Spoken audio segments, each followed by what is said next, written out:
ये सिंथेसिस का हमारा दूसरा पार्ट है बच्चों। अब यहां से हम आ जाते हैं वाक्यों को लेना और परिवर्तन करना। यहां शुरू करते हैं प्रेजेंट पार्टिसिपल का प्रयोग कर।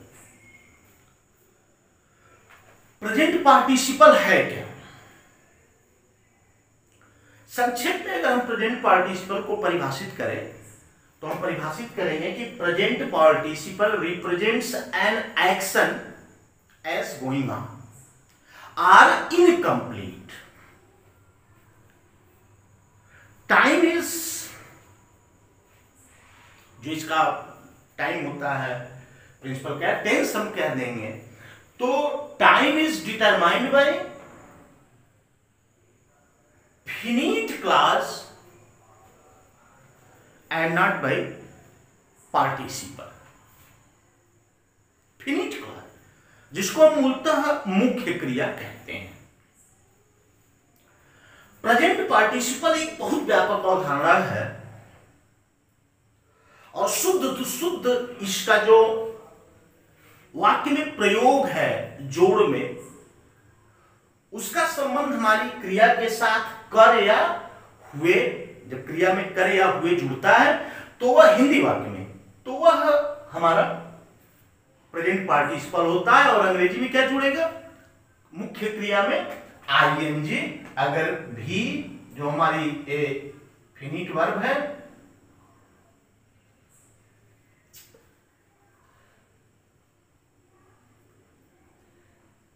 इसमें हम ए जोड़ रहे हैं और इस तरह से हमारा पार्टिसिपल, प्रेजेंट पार्टिसिपल तैयार हो रहा है। मुख्य क्रिया में इंग आईएनजी जोड़ देते हैं। अब प्रेजेंट पार्टिसिपल को थोड़ा सा हम किताबों से अलग हटके, जहां तक मेरी अपनी समझ बनी है, अगर प्रेजेंट पार्टिसिपल को व्यापक रूप से समझा जाए तो इसके लगभग 7 तरह के यूज हैं। मैंने अपनी सुविधा के लिए इसको लगभग 7 भागों में विभाजित किया है। सब्जेक्टिव के साथ पार्टिसिपल,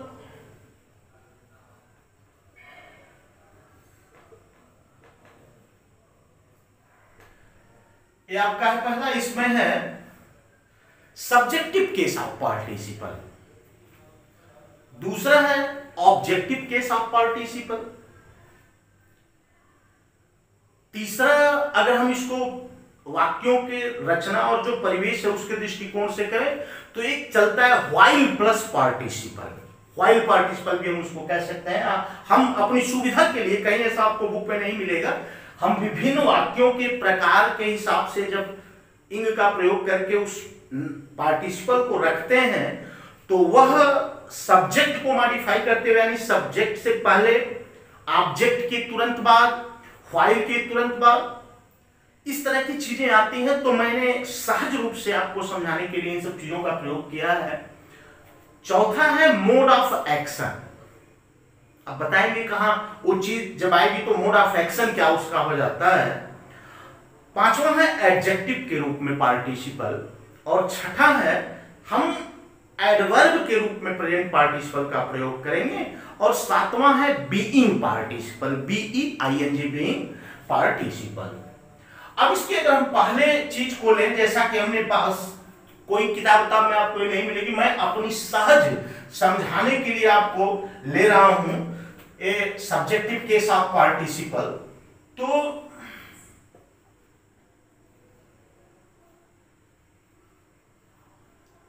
सब्जेक्टिव केस आप या सब्जेक्टिव केस इसको हम कहते हैं, केवल सब्जेक्टिव केस। आप पार्टिसिपल, क्या पार्टिसिपल पढ़ रहे हैं, इसके अंतर्गत हमारा सब्जेक्टिव केस है। अभी क्या है सब्जेक्टिव केस, इसको समझें। एक सब्जेक्ट 2 क्रिया कर रहा है एक साथ, यानी 2 action is being performed by a subject, only 1 subject. और एक क्रिया का का प्रभाव दूसरी क्रिया पर पड़ता है, यानी और वह क्रिया कौन होगी? पहली क्रिया जो होगी कहीं न कहीं दूसरी क्रिया को, पहला एक्शन दूसरे एक्शन को प्रभावित करेगा। फॉर एग्जाम्पल पहला एक्शन कैसे दूसरे एक्शन को प्रभावित करता है? जैसे उदाहरण हम लेते हैं, जैसे आप कहें कि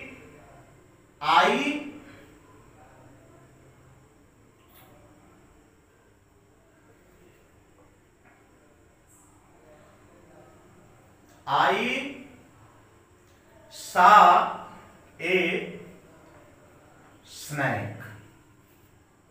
क्या करें? I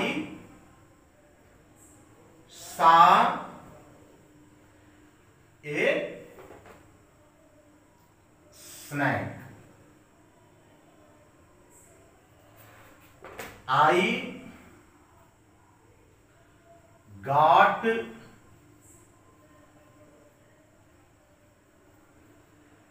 tanned। अब ध्यान से समझिएगा, मैंने एक सांप देखा, मैं डर गया। सांप किसने देखा? मैंने।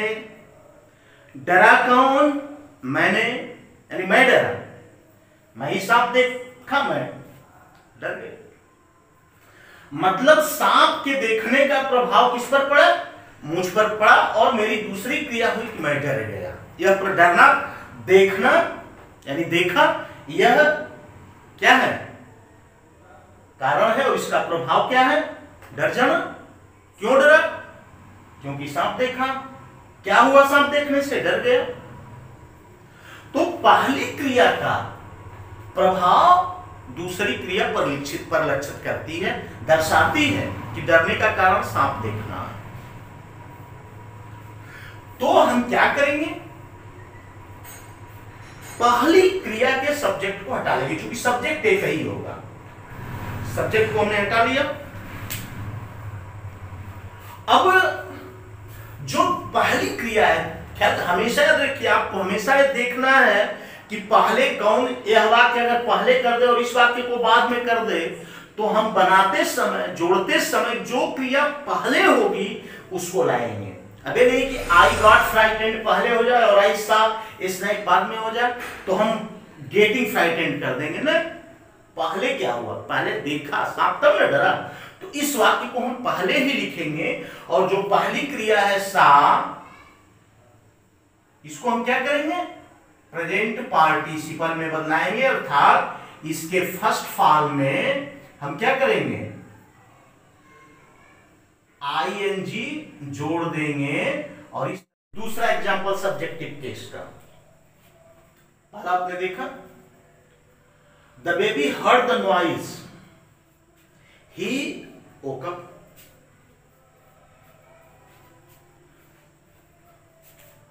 बच्चे ने शोर सुना, वह जाग गया। बच्चा क्यों जागा? क्योंकि वह शोर सुना। शोर का प्रभाव बच्चे पर पड़ा, यानी पहली क्रिया पहले एक्शन का प्रयोग दूसरा एक्शन कराता है। बच्चा शोर नहीं सुना होता, वह नहीं जागता, जागता कुछ देर बाद जागता, लेकिन तत्काल जागने का कारण शोर का सुनना है। अच्छा, दूसरा एक और चीज है प्रेजेंट पार्टिसिपल का, आप हमेशा याद रखिएगा कि दो जो फिनिट वर्ब हो रहे हैं, यानी दो मुख्य क्रियाएं हो रही हैं, दोनों में समय अंतराल नहीं होगा। प्रेजेंट पार्टिसिपल की बहुत बड़ी चीज है, अगर समय अंतराल हो गया तो वही परफेक्ट पार्टिसिपल हो जाता है। यानी एक क्रिया जो हो रही है, दूसरी क्रिया भी उसी स्थान पर और लगभग बिना किसी समय अंतराल या स्थान परिवर्तन के होगा। दोनों क्रियाएं एक साथ एक स्थान पर होंगी, एक आध मिनट का वो चलेगा। जैसे उदाहरण के लिए, मैंने कलम लिया, मैंने लिखना शुरू किया, तो कलम लिया, लिखना शुरू किया। इस तरह की चीजें आएंगी। आगे बढ़ते हैं हम। तो एक दूसरा जो हमने दिया कि पहला वाक्य कारण और दूसरा वाक्य उसका प्रभाव बन जाता है, तो हम पहली क्रिया को क्या करते हैं? प्रेजेंट पार्टिसिपल में बदलते हैं, अर्थात उसको फर्स्ट फॉर्म में लिख के उसका हम क्या करते हैं?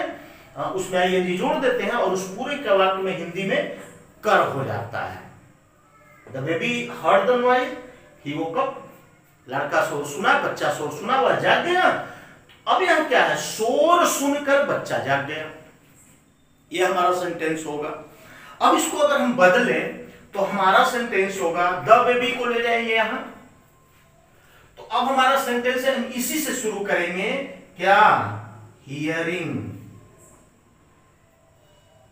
सुनकर, क्या सुनकर, द नॉइज। ये आपका नॉन फिनिट क्लॉज हो गया। अब एक हम यहां कमा दे देंगे क्योंकि हमारा दूसरा वाक्य ज्यों का त्यों रहेगा। तो हियरिंग द नॉइज, अब ही की जगह द बेबी को ला देंगे, द बेबी होकर, यह आपकी चीज है। अब आपने जैसा देखा कि प्रेजेंट पार्टिसिपल क्या दर्शाता है, present participle represents an action going on और incomplete. Time is determined by finite clause and not participle. Time और tense, tense occur past tense से बता रहा है, टाइम पास्ट है, न कि हियरिंग बता रहा है। अगर यहाँ प्रेजेंट टेंस होगा तो ये भी प्रेजेंट टेंस मान लिया जाएगा, यहाँ पास्ट टेंस होगा ये पास्ट टेंस माना जाएगा, फ्यूचर टेंस होगा ये फ्यूचर मान लिया जाएगा। तो यह, इसको हम इसीलिए सब्जेक्टिव केस ऑफ पार्टिसिपल कहते हैं क्योंकि बेबी ने ही शोर सुना, बेबी ही जगा, इस शोर सुनने का प्रभाव जागने पर पड़ा बच्चे के। यानी दो एक्शन कौन, बेबी द्वारा होता है, फिनिट क्लॉज, वोकअप, ये दूसरा एक्शन है, और हियरिंग, सुनने की क्रिया पहले होती है, जागने की क्रिया तुरंत बाद होती है, लेकिन इसलिए हम इसको सब्जेक्टिव केस ऑफ पार्टिसिपल कहते हैं क्योंकि इसका प्रभाव बच्चे पर पड़ता है और बच्चे के द्वारा यह क्रिया हो जाती है, इसलिए इसको हम सब्जेक्टिव केस ऑफ पार्टिसिपल कहते हैं। दूसरा इसका है सब्जेक्टिव केस ऑफ पार्टिसिपल में ही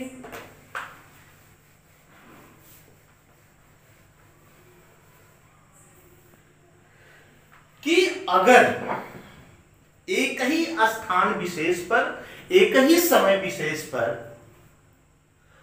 दो भिन्न भिन्न क्रियाएं दो भिन्न भिन्न ऑब्जेक्ट पर हो रही हैं, लेकिन सब्जेक्ट एक हो, तो वहां भी पहली क्रिया सब्जेक्टिव केस ऑफ पार्टिसिपल मानी जाएगी क्योंकि जो पहली क्रिया होती है वह दूसरी क्रिया की पूरक या प्रतिपूरक होती है। उदाहरण के रूप में हम ले सकते हैं जैसे कि she took a knife, she cut an apple. ये सब्जेक्टिव केस ऑफ पार्टिसिपल का उदाहरण है। अगर दोनों ऑब्जेक्ट एक हो जाते, क्रिया भिन्न भिन्न रहे, सब्जेक्ट एक रहे और दोनों एक हो जाए ऑब्जेक्ट, तो मोड ऑफ एक्शन में चला जाता है। आपका क्या है कि सब्जेक्ट एक है सीसी, क्रियाएं भिन्न भिन्न है जो होंगी हर वाक्य में, वो तो क्रिया ही आधार है पार्टिसिपल का। यहां सब्जेक्ट नाइफ है, यहां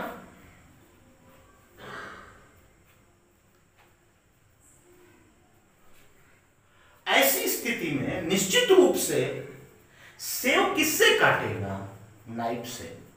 पहले चाकू लिया कि पहले सेव काटा, पहले चाकू लिया इसके बाद सेव काटना। तो हम इसको दो तरह से बना सकते हैं, सेव काटने के लिए उसने चाकू लिया या चाकू लेकर सेव काटा।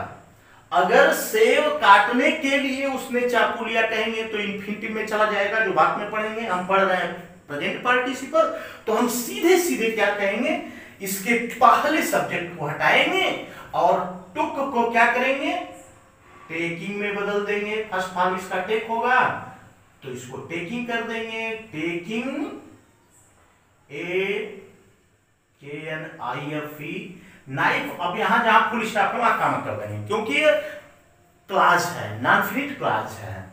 अब सी को इस्तेमाल कर देंगे, सी कट एन एप्पल। अब क्या कहेंगे इसको हम, चाकू लेकर उसने एक सेब काटा। सब्जेक्ट एक है, ऑब्जेक्ट भिन्न है, क्रिया भिन्न है, तो ऐसी स्थिति में चाकू और एप्पल सेब काटने का प्रतिपूरक है। नाइफ से सेब कटेगा। ऐसी स्थिति में भी हम सब्जेक्टिव केस ऑफ पार्टिसिपल का, क्योंकि सी पहले एक काम करता है क्या, लेने का, बाद में किस चीज का काम करता है, काटने का। इस तरह से यह सब्जेक्टिव केस ऑफ पार्टिसिपल में, और हमेशा नॉन फिनिट या नॉन फिनिट क्लॉज है, यह फिनिट क्लॉज के सब्जेक्ट से पहले लिखा जाएगा। She cut an apple taking a knife हम नहीं लिख सकते, ग्रामेटिकली गलत है। इसलिए इसको हम सब्जेक्टिव केस ऑफ पार्टिसिपल कहेंगे, या पार्टिसिपल सब्जेक्ट से पहले, पहला क्लॉज जो है वो पार्टिसिपल होता है। एक आधा और एग्जांपल हम ले लेते हैं, आगे देखिए हम।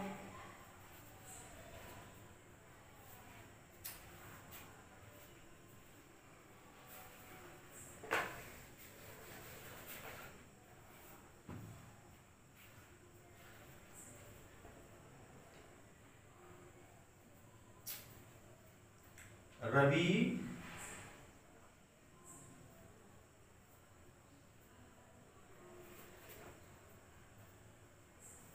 went to Agra. He saw the Taj. अब यहां थोड़ा सा इस वाक्य की प्रवृत्ति को समझिए। जरूरी नहीं है कि कोई जाए, रवि आगरा गया हो तो ताज देखने ही गया हो, जरूरी नहीं है। लेकिन यह जरूरी है कि वह ताज देखा, इसलिए कि आगरा में था, आगरा में नहीं रहता ताज नहीं देखता। ऑब्जेक्ट यहां ताज है देखने का, एक ही ऑब्जेक्ट है, यहां कोई ऑब्जेक्ट नहीं है। ऐसी स्थिति में भी जब एक सब्जेक्ट दो फिनिट वर्ब संपादित करता है, दोनों एक जगह, स्थान विशेष, एक सीमा विशेष में आता हो, तो जो पहली क्रिया होती है, हम इसको ऐसे भी कह सकते हैं, रवि ताज देखने के लिए आगरा गया। उद्देश्य भी होगा आगरा जाने का ताज देखना, या आगरा जाकर रवि ने ताज देखा। तो यह आपका क्या होगा, प्रेजेंट पार्टिसिपल सब्जेक्टिव केस। और हम क्या करेंगे, इवेंट को फर्स्ट फॉर्म में लिखेंगे, गो, गोइंग टू आगरा। ही की जगह पर कामा देंगे, और ही की जगह पर क्या लाएंगे, रवि उसके नाउन को, सा द ताज। यह आपका सब्जेक्टिव केस ऑफ पार्टिसिपल है। रवि की पहली क्रिया होती है जाने की, दूसरी क्रिया जब जाएगा तभी देखेगा, दूसरी क्रिया होती है देखने की। इस तरह से यह सब्जेक्टिव केस ऑफ पार्टिसिपल है। तीन इसके हैं, एक तो पहले कारण परिणाम हो, एक हुआ इसलिए दूसरा हो गया। सो सुना बच्चा जग गया, सांप देखा मैं डर गया, ठीक है, शेर देखा मैं भाग गया, ठीक है। इस तरह से तलवार लेकर मैंने आक्रमण किया, चीजें चलती हैं, तुरंत होती हैं घटनाएं। दूसरा आपको जैसा मैंने बताया वो भी चलती हैं, कि चाकू लेकर सेब काटा, कलम लेकर पत्र लिखा, तो कलम लेगा पत्र लिखेगा। वो पहली क्रिया और दूसरी क्रिया यानी दोनों फिनिट वर्ब एक सब्जेक्ट संपादित करता है, इसलिए पहले जो होने वाली क्रिया है उसको हम हमेशा प्रेजेंट पार्टिसिपल में बनाते हैं, और वह प्रेजेंट पार्टिसिपल हमारा सब्जेक्टिव केस होता है, क्योंकि उसे हम सब्जेक्ट से पहले लिखते हैं, हम मान लेते हैं, इसलिए कि आप इसको ठीक से समझ सके। और इस तरह से यह सब्जेक्टिव केस ऑफ पार्टिसिपल को हमने बड़े विस्तार से आपको बताया। दूसरा पार्ट है अगले भाग 3 में मैं आपको अब इसी का ऑब्जेक्टिव के साथ पार्टिसिपल बताऊंगा।